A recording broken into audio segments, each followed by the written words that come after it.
Hey there, welcome. I know that you are itching to know how I made this flyer. So, without much ado, let's jump right into this lesson. So, the first thing that I always like to walk you through is how to create the canvas size in case you are a beginner and you're not sure how that is done. So, the first thing you do is you go to File, New, and then you want to make sure that your dimensions are in inches, and we are going to do a 10 by 10 canvas. And we want to keep our resolution at 300, and color mode is RGB color, and background we want to choose white, and we are going to click on create. So the first thing that we'll do is to add the color red. So I'm going to click on my foreground color and I'm going to change that to red. And I'm just going to choose the deepest red. I'm going to click OK. And I'm going to pick my paint bucket. I'm going to fill that in. And then we want to add a little bit of a dark gradient on the red. So you want to go to your adjustment layer. You want to click on your gradient and notice that the color here is red because our default for the foreground color is red. So we want to double click on our gradient and click once on the stop, click on your color, and you can choose whatever color you want. I am going to choose a black. Now, the other thing is, if I click OK, notice that the gradient option I have is from solid to transparent.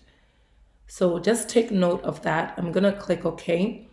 And then when we come to the angle, I want to move the angle a little, something like this. So we have the darker area on this side, and we can even increase our spread. And we are going to click OK. Now, the next thing we want to do is to use our brush to create a nice effect for our canvas background or our flyer background. So to do that, we want to go ahead and create a new layer. You want to go to your brush, pick your brush, and I am using this brush, which I will do a tutorial on Friday to show you guys how to download 1,000 free brushes for free. You can install right away. So come back on Friday, watch that video. You don't want to miss it. So you can see that I have tons of brushes and even different options. But for this tutorial, we are using the watercolor, and I have it on Kelly's Real Watercolor Big Rough Water. So I will put a link to that very brush in the description below so you can use it for this tutorial. So I'm just going to go out, and as you can see, I have my brush head at 1200. So you can see my brush head. In some cases, you cannot see your brush head, and the reason being your cap locks is on. So if I click on my cap locks, you realize that my brush goes away. You just see the cursor. If I want to see my brush head, you want to click on the cap locks, and that will activate your brush head. If you want your brush bigger or smaller, you use your left and right brackets. Your left will make it smaller, the right will make it bigger. So with this set, I want to go ahead, change my foreground to white. I'm going to click OK. So we are just going to go ahead and begin to brush. And you see that I'm just doing it gently to create a nice effect. And once you have the detail you want. Now, the very top part, you can just brush those in like so, and just like that. And notice that I have my fill at 5. So I'm going to go to my folder. So I'm going to go ahead and highlight. Now, there are two ways to bring in your image. You can either highlight and drag it in like this, double click to bring in all three, or you can right click on each and open with Photoshop. So these are the two ways you can easily bring in your subject. Now, what I'm going to do is I'm going to cut out the subject. So we are going to pick our quick select tool. We're going to work on all three subject. And with my layer selected, I'm going to click on select subject. Now for this one, we can use our subtract from selection. If I zoom in, and I can get rid of this like that. Now the rest of the hair, if we want to fix it, all we need to do is to click on select and max. And I already have a tutorial that I show how to select your hair and cut out your background. So you can look at my previous video, and I'll also put a link in the description. So you want to make sure that on your property, you choose overlay. You want to make sure you're on overlay, and then your radius, you take it to 8 pixels. Then you pick your edge, refine and brush, and then you just brush gradually over these areas to reveal the hair that you can see. And then the next thing we want to do is go down to your property, check decontaminate color. You realize that the hair becomes fuller, the gray goes away. And now what we want to do is make sure that your output says new layer with layer max. Click OK. And we are going to zoom out. So we have this set. We are going to use our move tool, and we are going to move our subject out of the way. We're going to do the same for this one, but this subject is a little bit tilted. So we are going to rotate him like that so that he is standing straight. I'm going to double click. If you don't know how to use your transform, or if you have an older version, if you click on your subject, you will have to go to edit, transform, and rotate, and it allows you to do the same thing. So I'm going to go ahead and zoom in with our quick select tool. We're going to select subject, and with this, we don't have to cut out the hair or anything. It's perfectly selected, unless you are picky and you want to go ahead and do some more cleaning. But I think for this tutorial, we're good with what we have, okay?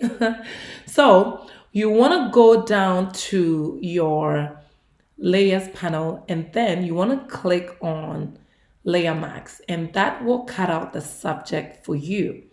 So we're going to use our move tool, and we are going to move this also out of the way.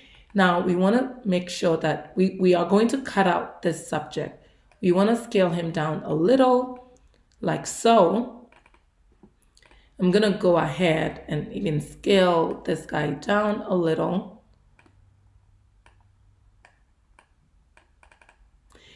So for the third person, you click on the image, you click on quick select tool, you click on select subject. Now Photoshop cuts it out for you just like it did for the other two. We are going to click on layer max. It cuts out the background. But notice that when you zoom in, this area wasn't well cut out. So for us to clean this up, this is very easy. You want to make sure you're on the layer max, and you want to make sure that your foreground is black. Now, when you're using layer max, foreground, the black color hides, white reveals. So we want to pick our brush to clean this off. But since we can't really see the shirt where it ends, we are just going to use our lasso tool, and we want to go ahead and just eyeball and trace where we think the shirt basically ends. And I'm just going to do a circle around the area we want to get rid of. I'm going to go ahead and paint this area, but before I do that, notice that my foreground, my flow is at 5%. I have to take it to 100%. Now when I erase, everything goes away. Command D to deselect. I'm going to zoom out so we have all three of our subjects all cut out. Now the next thing we want to do is to put our subject in a circle which has a red background. How do we do that? Very simple. So we want to go ahead, first of all, rescale all three. I'm going to scale this down a little. And this guy seems like he's good in terms of size. And for her, we are going to scale her down and set her here just like that, a little bit bigger. So we have all three. Now we're going to pick our eclipse tool, or you can also pick your shape eclipse, whichever one, doesn't matter. I'm going to go ahead with the eclipse marquee. I'm going to make a round circle. You're just eyeballing around the subject, and we want to create a new layer. So I want to make sure I create a layer right beneath the subject that I am working on. So I'm going to click on that subject. I'm going to click on that subject layer, and I'm going to click on my plus icon. It will give me a new layer. You want to make sure you pull that layer beneath. So you want to lift your subject layer above the other one. And what we are going to do, if you want to know how I did that, you just have to use your mouse, put it in between the line, and it will activate the up and down arrow. So now that we have the layer behind our subject, we can change our foreground color by just clicking on, any red that we want in this background. And we're going to click OK to accept, pick our paint bucket and fill that in. Now, the other thing is, what do we do with the bottom portion of the subject? Well, it's very easy. With your marquee eclipse still activated, you want to click on select and you want to inverse. So with the inverse means that everything outside the circle has been selected. So I will go back to my subject layer, and then with my eraser tool, it will ask you if you want to turn the subject into a smart object. You want to click OK. With your eraser, you can go ahead and erase everything else around the subject. I'm going to make another copy of my eclipse since I have it now. So to make a copy, Command J, make a copy. I'm going to move that below the subject like so. And what I'm going to do is that I want to move this eclipse right beneath that subject. And I'm going to hold down my Alt, hold down my Command, and select my eclipse by hovering. So if you press Command, you realize that as you put your mouse around the eclipse layer, it gives you this arm with a square, which allows you to click. So you make a selection of your eclipse. So with this selection, we want to click on our subject layer. Our subject has been selected. So we want to do the inverse so that we can cut out our subject. So you go to select, inverse, you pick your eraser tool. You want to click OK to turn your subject layer into a smart object. Now you can just quickly erase, Command D to deselect. Now we have the last person.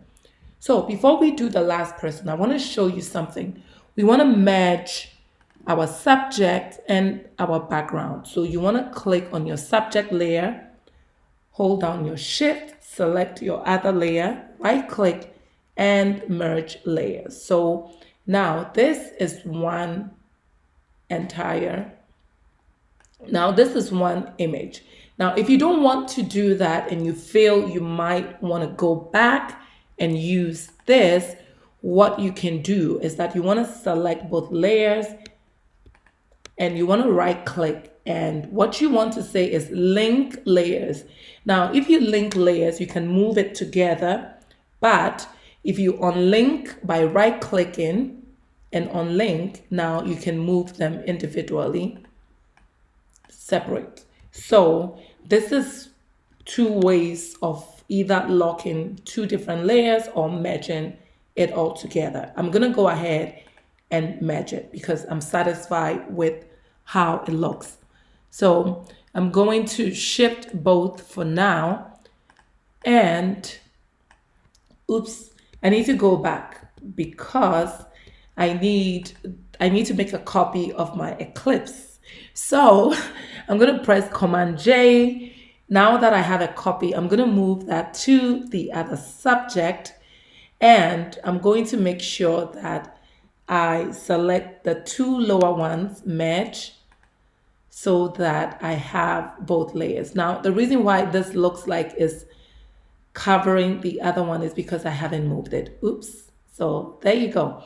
So I'm going to move this out of the way, move the other one out of the way, and we are going to cut out our subject. Now, sometimes you want your subject maybe protruding out of your eclipse. So let's say you do something like this, Command to select your eclipse, and if we go to select and we do the inverse, what we can do is that we can erase by selecting our subject layer. We can erase just the bottom portion, Command D. So it acts as though our subject this time is coming out of the eclipse. So it's like it creates a 3D effect. And that is a cool trick that you can do. And I'm doing this because somebody actually asked me, one of y'all asked me. So I wanted to just add this little trick in this flyer. So I'm going to select both layers, right click, and we are going to merge. So we have these three. I'm going to set them next to each other, just like that. And you notice that as I move my eclipse, a guideline is activated. So it helps me to align all of my eclipse. If yours doesn't show up, you need to go to view and then you want to click on snap. And when you click on snap, it will give you all the guides and you can do all of that. So I want to rescale all of these three eclipse. Instead of rescaling one at a time, I'm going to delete this image. I don't need it anymore. So I'm going to select all three by holding down my shift, and I will scale all together so that they are all proportional. So now that I have them all scaled, I'm going to move them in the middle like so. And I'm going to move this out just a little and this just a little. So we are good. Now, all we need to do is add some text. So I'm going to pick my text tool and I'm going to type in the word the. I'm going to highlight. I want to make that black. And I'm going to change the font. And notice that I use Geometry 415 and I will provide that for you. I'm going to rescale it just a little like that. Then I'm going to pick my text tool again and I'm going to type in and counter. I'm going to highlight. I'm going to change the font color to Scriptina Now, scripting I've used a lot, so I will also put a link to that for y'all to use. I'm going to highlight and I will just flip my foreground and background color with my arrow. So I'm going to go ahead and rescale this, and I'm going to set it right here. I'm going to scale it a little bit more and set it like so. I want it in between the two. So it's something like this. And you just want to be creative. So however creative you want to take this, that's up to you. Now, I want my encounter to be above my text. So I'm going to move this all the way up. So you see the red on top of the black. And I'm going to pick my text tool again. And I'm going to go ahead and type in conference 2020. I'm going to highlight, change that to black, and we're going to change that to Arial. I'm going to change from Arial, the style, I'm going to make it bold. With my move tool, I'm going to rescale, and I'm going to just move that and set it right there.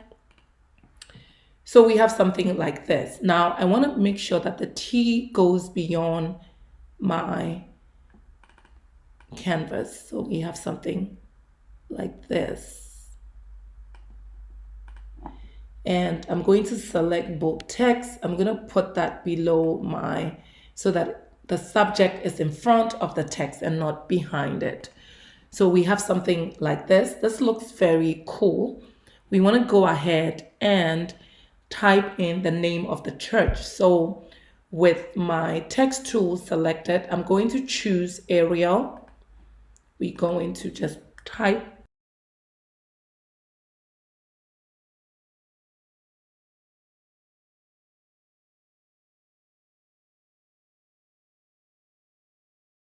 And I'm going to set it in the middle, something like this. You can even say the Mountaintop Church presents the Encounter Conference 2020, but I'm not going to add that to it. Sometimes you want to keep your flyers very simple. You know, sometimes less is more. When you crowd your flyer, you get your audience confused and they don't know what you are trying to convey. So always keep that in mind. So the next thing we're going to do is to add the names of each of these artists. So we are going to click on the text that we just created, the Mountaintop Church. I'm going to hold down Command J to make a copy. I'm going to drag that here.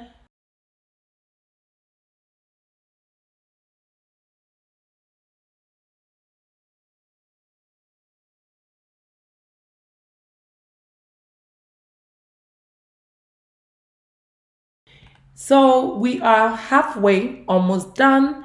I'm going to zoom in a little. So, oh, and if you're having problems zooming in and out, you can go to your magnifying glass and then click on fit screen.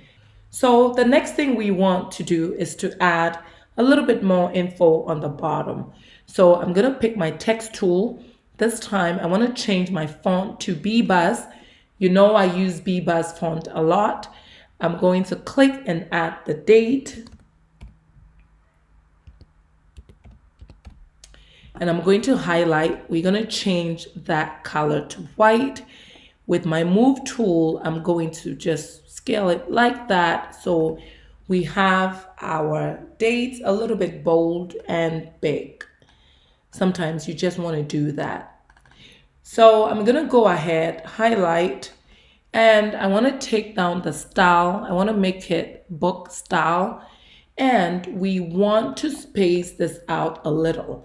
My critic, who is my daughter, who normally looks at my work, said that they are too close together. So from afar, they all look the same. So I want to space it out a little. So I'm going to go to properties and I'm going to go ahead and open it up just a little. I know you're shocked. You're like, your daughter critiques your work, yeah, it's always good to have a second eye, because sometimes you do something and you think is good until somebody who is not working on it looks at it and they are able to point out things that you missed, which you never really picked up. So it's always important to have a second eye on anything you design, even if the person is not an expert. They might pick up on an error or a typo that you did not see. So let's continue. That's just a little tip. So I'm going to recenter this. Now we're going to go ahead and add the venue. So I'm going to click on my text tool with my BBAS font activated. I'm going to click and just add the venue.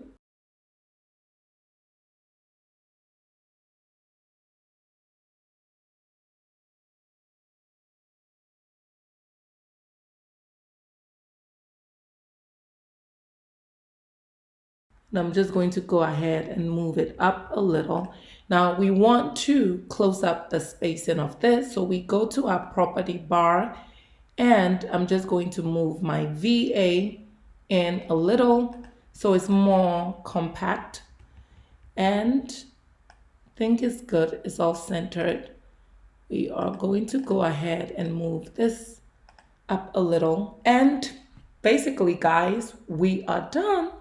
It's that simple. Yeah, very simple. Now, the other thing that you can do, you can add a second color to your background. So let me show you what I mean by that. So we're going to select our background, add a new layer. We're going to go back to pick our brush. We already have our brush selected. We want to change the foreground color. We're going to go with almost like a cyan. I like that color. So we're going to click OK. With our paint bucket, notice that you can see my brush head because my cap locks is on. I just turned it off. So we want to add a little bit more color. So I'm going to do something. Oops, it's too much. And do you know why it's too much? It's because look up here. The flow is at 100%. We want to first of all press Command D to deselect or go back. To go back. And with our brush, we want to change our flow. We had it at 5%. So we want to keep it at 5%. Or you can just type that in, enter. And then with our brush, the same brush size, we want to gradually create this cool effect on the white area that we've already done. So you have something like this. You don't want to do it too much. You can just do it just a little, just to add a little bit more of an effect to your finished work. Some people might want to keep it. Some people might want to keep it all red, white, and black, but you can add a bit more of a splash by introducing a fourth color. So guys, this brings us to the end of the tutorial. I hope this was very helpful to you. I know I've introduced a few new elements. I always like to do that so that you keep learning new tricks on how to improve your flyer. So please go ahead, try this. If you want me to see it, you can share it on your social media and just tag me. So this brings us to the end of this lesson. As always, thanks for watching, and don't forget to like, comment, subscribe, even share. And if you're new, please don't forget to subscribe and also turn on the notification bell for all future uploads.